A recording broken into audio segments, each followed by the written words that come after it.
You don't wake up one day and decide to be socially anxious. It usually begins quietly, in childhood, in small moments that seem harmless at the time, like staying silent in class, avoiding eye contact, or feeling your chest tighten when attention turns your way. Psychology says these early patterns often form long before a child has the words for fear, because the brain learns safety through experience, not logic. So if this story feels familiar to you, you're not broken. You're simply remembering something your nervous system learned very early on. The psychology of a child who became socially anxious isn't about weakness or shyness gone wrong. It's about adaptation. Research shows children don't choose anxiety.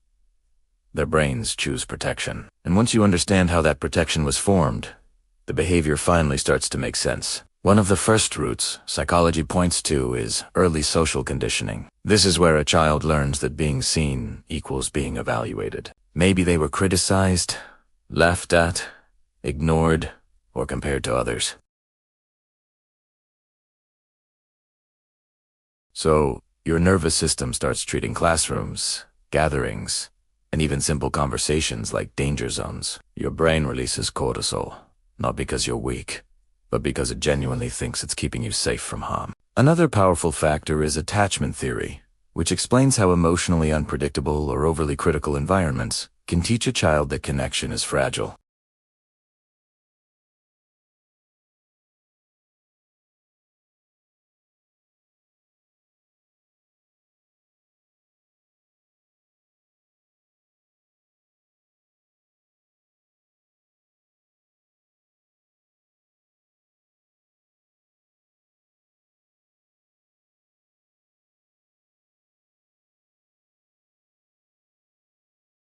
Children absorb how they are spoken to, and eventually, they start speaking to themselves in that very same way. So, if a child repeatedly heard subtle messages like, don't be embarrassing, don't say the wrong thing, or just be quiet, their brain learns to self-monitor excessively.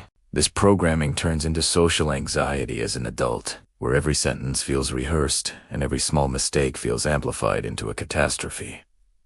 You're not just speaking. You're running your words through a filter built years ago. Another layer that research shows is temperament. Some children are simply born with more sensitive nervous systems. This is not a flaw. It just means their brains process stimulation more deeply. So, loud environments, intense eye contact, and social unpredictability can overwhelm their system much faster. Without supportive guidance to help them navigate these feelings, this sensitivity can slowly turn into avoidance. Psychology calls this negative reinforcement because avoiding social situations reduces anxiety in the short term, which trains the brain to keep avoiding them in the future. It's a cycle that feels protective but ultimately shrinks your world. Finally, psychology highlights the profound impact of emotional invalidation. This happens when a child's fear was dismissed with phrases like, "Stop overthinking it," or "There's nothing to be scared of." When this happens, your brain learns that your emotions are unsafe to express, or just plain wrong. So, instead of seeking reassurance, the child turns inward, suppressing their feelings. Research shows that suppressed anxiety doesn't just disappear. It becomes internal tension, racing thoughts, and a deep fear of being exposed in social spaces. The feeling is still there, just trapped inside. When you put all of this together, the picture becomes clear.